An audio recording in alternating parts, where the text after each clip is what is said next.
Shalom, shalom, peuple de Dieu. Nous vous saluons dans le nom précieux de notre Seigneur et Sauveur Jésus-Christ. C'est votre bien-aimé le berger Jacques et c'est moi qui vais aujourd'hui exploiter le puissant thème de notre séminaire intitulé « La grâce ». Pour ceux qui nous suivent, nous avons commencé un puissant séminaire du 1er au 6 novembre 2021 sur la chaîne de notre bien-aimé pasteur Théo Mbaya. Vous pouvez facilement nous suivre sur Facebook, sur YouTube et sur Instagram, sur la page pasteur Théo Mbaya. Et nous avons eu à vous annoncer que nous parlerons durant ces 6 jours de ce thème intitulé « La grâce ».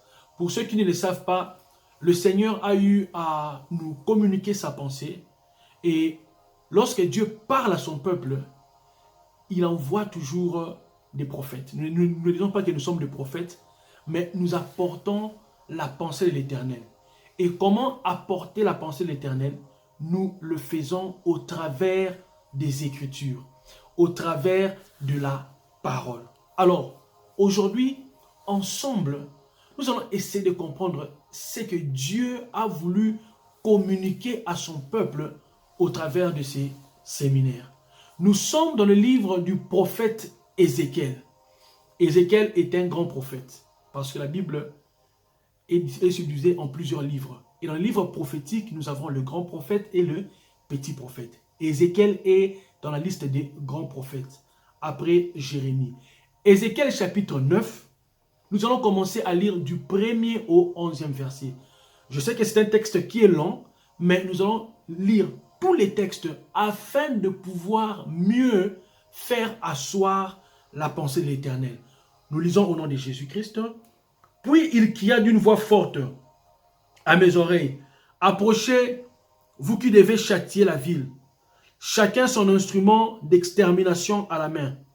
Et voici que 6 hommes arrivèrent par le chemin de la porte supérieure qui fait face au nord, chacun son instrument de destruction à la main.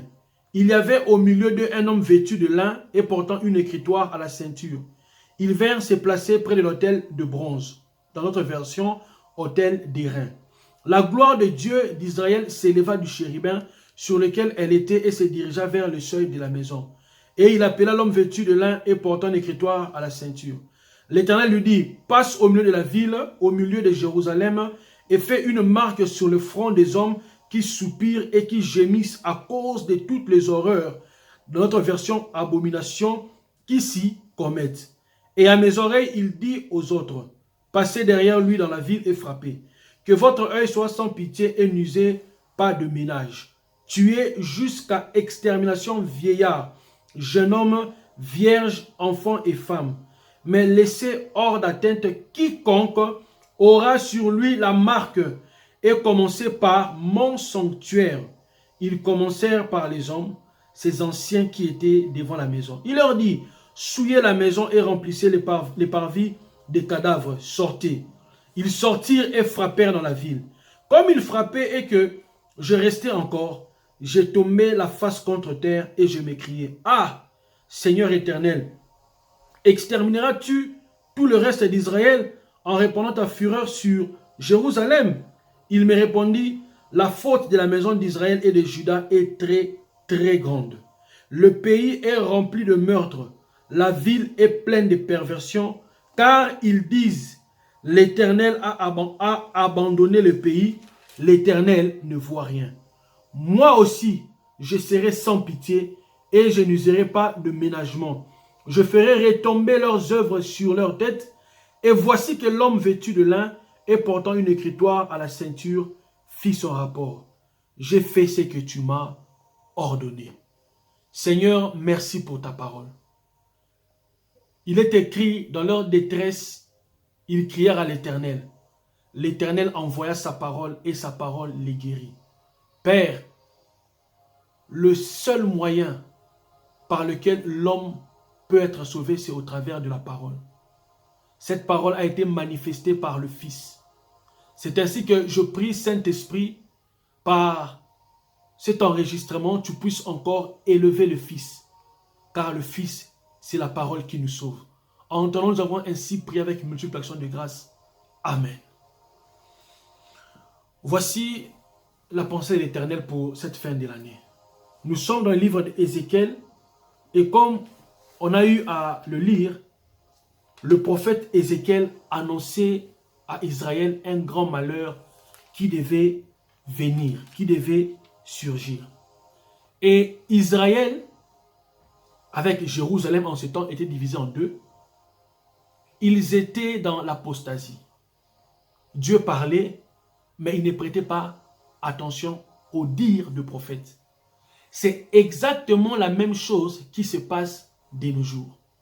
Dieu parle, mais malheureusement, même ses enfants, même ceux-là qui vont à l'église, sont dans la distraction. Or, celui qui ignore les instructions du prophète se livre à la perdition. Celui qui ignore l'ainsi dit l'Éternel est condamné à la mort. Et lorsque l'Éternel a eu à nous avertir, il nous a dit, parlez à mon peuple. Un grand malheur est prévu pour cette fin d'année. Un carnage est organisé. Dites à mes enfants d'être prudents. Mais l'Éternel, lorsqu'il nous parlait, il nous a annoncé également la grâce. J'aimerais dire ceci aux enfants de Dieu. Dans les textes que nous venons de lire, tous ceux qui vivent dans l'iniquité sont fils du diable. Tous ceux qui vivent dans le péché sont fils du diable. Or, ce sont ceux-là qui sont destinés à être jugés. Car la Bible dit, Dieu fait toutes choses pour un but. Le méchant pour le jour du jugement. Donc, ici déjà, j'aimerais dire que les jugements ont déjà été établis pour tous ceux-là qui sont fils du diable, qui vivent dans le péché et dans l'iniquité. Et ce que j'aime avec l'Éternel, c'est que dans ce passage, lorsque j'ai lu, lorsque Dieu a ordonné l'extermination, Dieu nous fait comprendre que dans ce monde, sur la terre, il y a des hommes qui lui appartiennent. Il y a des hommes qui portent en eux la marque de l'Éternel. Il y a des hommes qui ont en eux le sceau de Dieu, qui ont reçu la grâce de Dieu. Et vous remarquerez que lorsque Dieu va parler à cet homme vêtu de lin, il lui dira, ne frappe pas ceux qui ont une marque sur le front. Vous voyez, pourquoi? Parce que ceux-là qui ont une marque sur le front, ils n'aiment pas l'abomination, ils n'aiment pas la perversion, ils n'aiment pas le péché. Ils n'arrivent pas à supporter tout ce qui s'est fait de mal et d'horreur dans la ville. Donc, ce sont ceux-là qui seront épargnés par l'Éternel.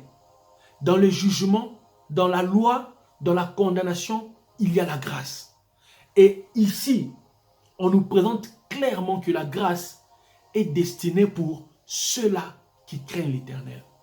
La grâce est orientée pour ceux-là qui aiment le Seigneur. Alléluia. Bien aimé dans le Seigneur, j'aimerais aujourd'hui t'encourager à abandonner le péché.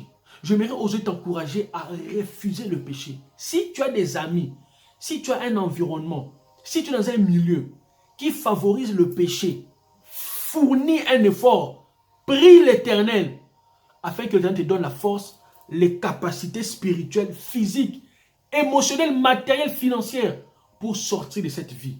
Pourquoi? Parce que l'épée est déjà levée. On ne sait pas comment est-ce que le diable va frapper. On ne sait pas comment est-ce que le diable va s'y prendre. Donc, nous disons que certains massacres qui ont été commis par le diable n'ont été permis que par l'Éternel. Le diable ne peut pas opérer sans la permission de Dieu. Donc, certains soucis, certains problèmes de la vie qui touchent les enfants de Dieu, Dieu le permet. Parfois, quand tu es malade, quand tu es en combat, Dieu veut t'interpeller. Parfois, il veut te corriger. Parfois, il veut que tu ailles plus profond dans la prière. Parfois, il veut te corriger lorsque tu veux te perdre. On ne doit pas toujours voir le diable derrière ce qui nous arrive. Les enfants de Dieu, les chrétiens, on doit grandir spirituellement. Quand tu as un problème, n'accuse pas premièrement le diable. Parfois, Dieu veut se servir de ces problèmes pour te parler, pour t'interpeller. Là encore, je vais donner un exemple. Dans le livre des Juges, on comprend que Dieu avait gardé les Philistins à Canaan. Pourquoi? À chaque fois que Israël va se détourner de la voie de l'Éternel, les Philistins puissent envahir Israël pour que Israël puisse continuer à crier vers l'Éternel. Donc, Dieu permet certaines choses pour nous rattacher à lui. Et c'est le même cas avec Babylone et avec Rome. Dieu va se servir de Babylone et de Rome afin de maintenir le peuple attaché à lui. Quand le peuple s'est détourné de voie de l'Éternel, les buts de Babylone et les buts de Rome étaient de ramener Israël, de ramener Dieu dans le cœur des enfants d'Israël. Alors, nous disons ces choses afin de stimuler la foi des enfants de Dieu. Nous disons ces choses parce que nous devons, à partir d'aujourd'hui, croire que toute souffrance, vous voyez, tout fléau, tout malheur ne vient pas forcément du diable. Donc ici, quand on lit ces textes, c'est Dieu lui-même qui autorise ces massacres. Donc c'est Dieu qui permet qu'il y ait un carnage. Je vais donner un exemple. La vie de Job nous parle. Le diable a attaqué Job avec l'accord de Dieu. Et même Paul dira ceci: je suis dans les chaînes pour la gloire de l'évangile. Or, la personne qui est cachée dans l'évangile, c'est Jésus. Donc, les souffrances de Paul avaient été provoquées par Jésus. Les souffrances de Job avaient été provoquées par Jésus lui-même. Beaucoup me diront, mais berger, on n'arrive pas à te suivre. J'aimerais encore illustrer cela par un exemple. Dans Ésaïe 53, il est dit ceci: il a plu à l'Éternel de le briser, de faire de lui un homme de souffrance, un homme de douleur. Donc, ici, j'aimerais dire, la personne qui annonce le malheur, c'est l'Éternel. La personne qui a prévu le malheur, c'est l'Éternel. Il connaît les lieux, il connaît la date, les circonstances. Mais malgré cela, Dieu a un plan de grâce pour ses enfants. Malgré que le diable est sur le point d'opérer, d'agir en cette fin d'année, Dieu a un plan de grâce. J'aimerais que tu cries là où tu es: grâce, grâce, grâce. Tu vas vivre la grâce de l'Éternel. Maintenant, la question qu'on doit se poser: pourquoi l'Éternel ordonne-t-il un tel massacre? Pourquoi l'Éternel ordonne-t-il un tel carnage? C'est la question à se poser. Or, dans le verset 4 de Ézéchiel chapitre 9, on dit ceci: l'Éternel lui dit: passe au milieu de la ville, au milieu de Jérusalem, et fais une marque sur le front des hommes qui soupirent et qui gémissent à cause de toutes les horreurs qui s'y commettent. Donc, ici, on comprend que si Dieu permet un massacre, c'est parce qu'il y a actuellement beaucoup d'abominations et beaucoup de malheurs. Donc, c'est à cause des abominations, c'est à cause des horreurs qui se passent dans la ville, sur la terre, dans le monde. Et dans le verset 9, il me répondit: la faute de la maison d'Israël et de Juda est très, très grande. Le pays est rempli de meurtres, la ville est pleine de perversions, car ils disent: l'Éternel a abandonné le pays, l'Éternel ne voit rien. Ici encore, on nous donne la raison. La perversion, l'iniquité. Vous voyez, les gens ont détourné de cœur des fidèles la pensée de l'Éternel. Donc, ici déjà, on comprend que la raison pour laquelle Dieu veut frapper, c'est le péché. Ici, on comprend clairement que Dieu va frapper tous ceux qui vivent dans le péché. Dieu va frapper tous ceux qui ont une mauvaise vie. Dieu va s'attaquer à tous ceux qui se détournent de sa pensée première. Or, Dieu ne fait que répéter ce qu'il a déjà fait. Souvenez-vous que Pierre nous dit quelque chose sur Lot. Il dit, Lot, bien qu'il était aisé à Sodome et à Gomorrhe, il avait une bonne vie, mais Lot souffrait de ce qui s'est passé à Sodome et Gomorrhe. C'était les abominations. Et Noé, à son époque, il était prédicateur de la justice. Donc, il y avait une perversion à cette époque. Et souvenez-vous que les fils du sacrificateur Élie commettaient des choses qui étaient en abomination, en horreur devant l'Éternel.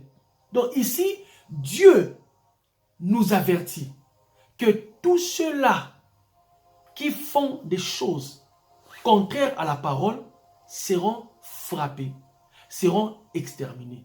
Dieu nous interpelle que nous devons vivre selon la parole. Et n'oubliez pas que l'iniquité a pour père le diable. Donc ici, nous comprenons que lire, nous y voyons clairement Dieu annoncer à son peuple, ou bien prédire, qu'une grande extermination devrait avoir lieu à Jérusalem, en Israël. Donc, Dieu donne aux prophètes la vision d'un massacre, d'un carnage. Lorsque Dieu parle au prophète, le prophète est considéré comme le porte-parole même de Dieu. Et le prophète a pour but d'amener la parole de Dieu au peuple. Et vous remarquerez une chose, l'auteur de la vision, c'est Dieu. Et par conséquent, c'est Dieu lui-même qui autorise et qui permet le massacre à venir sur Jérusalem, sur Israël. Donc, ici déjà on comprend que c'est Dieu qui est l'auteur, l'initiateur, l'instigateur de ces massacres et de ces carnages. Ce n'est pas le diable. Donc, c'est Dieu qui permet cela.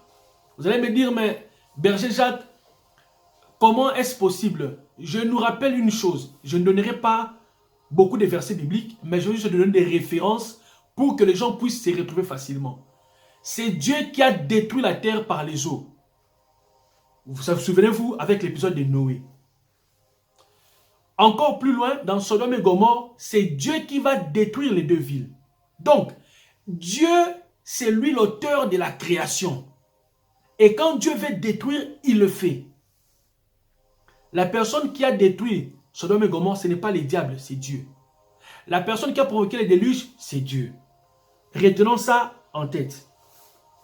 Alors, ici, j'aimerais élever la compréhension de la parole des enfants de Dieu. Et même la foi. Certains massacres qui ont même été commis par le diable, hein, écoutez-moi bien, ont été sur commande de l'Éternel. Donc, quand vous voyez le diable frapper à gauche et à droite, vous devez vous mettre en tête que c'est Dieu qui le permet.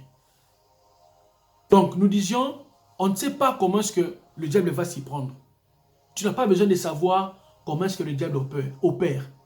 Tu n'as pas besoin de savoir par où est-ce qu'il va entrer. Tout ce dont tu as besoin de savoir, c'est que le malheur atteint souvent les justes, mais l'Éternel en délivre toujours. 1000 à ton côté, 10 000 à ta droite, ça fait 11 000.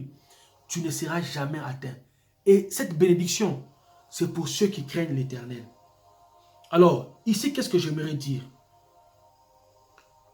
La chose étrange, c'est que vous remarquerez que le chérubin porte un vêtement de fin lin. Et comme je le disais, ces vêtements de fin lin symbolisent les œuvres des justes. Je ne serai pas vraiment dans l'enseignement, mais je reste dans l'exhortation. Et vous verrez que les vêtements de fin lin typifient ou bien nous envoient à la sanctification. J'aime beaucoup la parole. Il dit, il porte une ceinture. Et Paul interprète la ceinture comme étant la vérité. La sanctification, c'est le domaine de Jésus. La vérité, c'est le domaine de Jésus. Une épée à la main. Et l'épée, Paul dira encore que c'est la parole.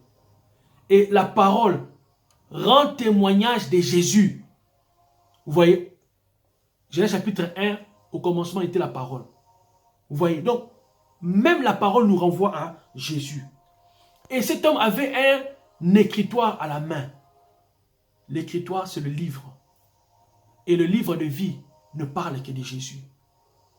La grâce dont il est question ici, c'est Jésus. Bien dans le Seigneur, cet homme envoyé par l'Éternel, qui est chargé d'identifier le sien, c'est Jésus. Il dit quoi? Je connais mes brebis et mes brebis me connaissent. Nul ne peut venir à moi sans que le Père ne l'ait permis. Donc, Jésus connaît ses siens. Pourquoi? Parce que c'est lui l'auteur de la grâce. Et tous ceux qui lui appartiennent, leurs noms sont inscrits dans l'écritoire qui est le livre de vie. Car Dieu a tant aimé le monde qu'il a donné son Fils. Qu'est-ce que Dieu a donné? Le Fils. Le Fils, c'est la parole. Aujourd'hui, le Fils, c'est la parole que je vous annonce. C'est la parole de la grâce. Je n'ai rien d'autre à vous demander. Si tu vis dans la sanctification, mon frère, continue. Si tu étais devenu rétrograde, frère, ressaisis-toi. Si tu veux te perdre, ressaisis-toi. Et comme j'avais eu à le dire, dans leur détresse, ils crièrent à l'Éternel. L'Éternel envoya sa parole. Or, qui a été envoyé, c'est le Fils. Aujourd'hui, Dieu nous envoie sa parole, qui est Jésus-Christ. Et le Fils, c'est l'image même de la grâce et de l'amour de Dieu. En cette fin d'année, qu'est-ce que le Père nous envoie? C'est la grâce. C'est la raison même de ce thème. La grâce. Lorsque la parole fut envoyée à Abraham, vous voyez, Abraham a reçu la grâce qu'on appelle Isaac. Et cette grâce, lorsqu'elle vint dans la vie d'Abraham, elle était manifestée par la circoncision. Donc, la marque que les gens qui avaient reçu la parole de la grâce portaient, c'était la circoncision. Or, la circoncision, c'était dans l'Ancien Testament. Donc, la grâce est manifestée par la circoncision. Et dans le Nouveau Testament, ceux qui ont reçu la grâce, ils ont accepté Christ comme Seigneur et Sauveur.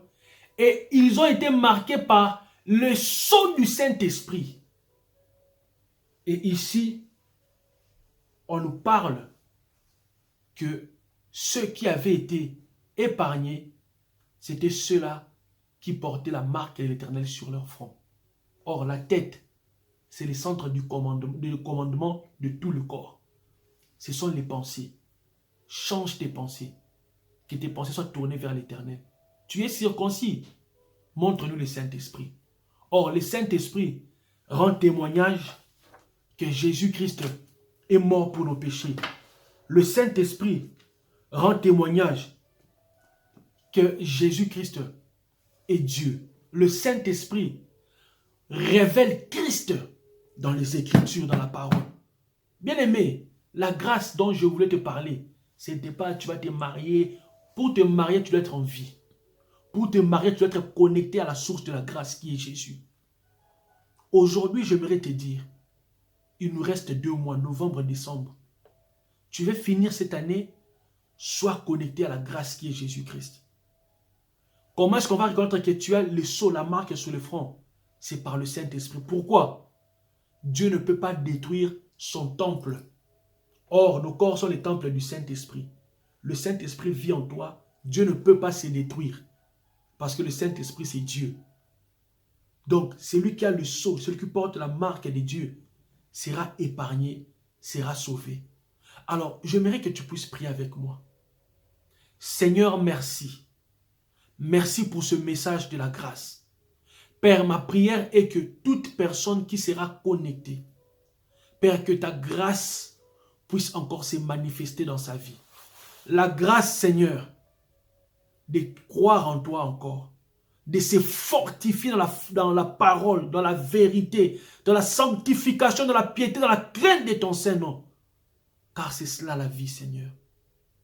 Ma prière, Seigneur, malgré que le diable s'est levé, malgré que les fléaux se sont levés, les accidents, Seigneur, les réclamations des sangs, la Bible me dit ceci, Seigneur Jésus. Celui qui demeure sous l'abri du Très-Haut repose à l'ombre du Tout-Puissant. Tu es notre demeure, Seigneur. Tu es notre grâce. Merci, Jésus. Bien, le Seigneur, c'était votre bien-aimé, le berger Jacques. Avant de conclure, j'aimerais juste vous faire une réflexion. Les personnes qui devaient détruire, qui devaient exterminer, ils avaient un instrument à la main. On comprend que Paul dit, je suis un instrument du Seigneur. Le diable est également un instrument de Dieu. Pourquoi? Pour détruire Jérusalem, Dieu va dire par le prophète Jérémie, je vais me servir d'un marteau.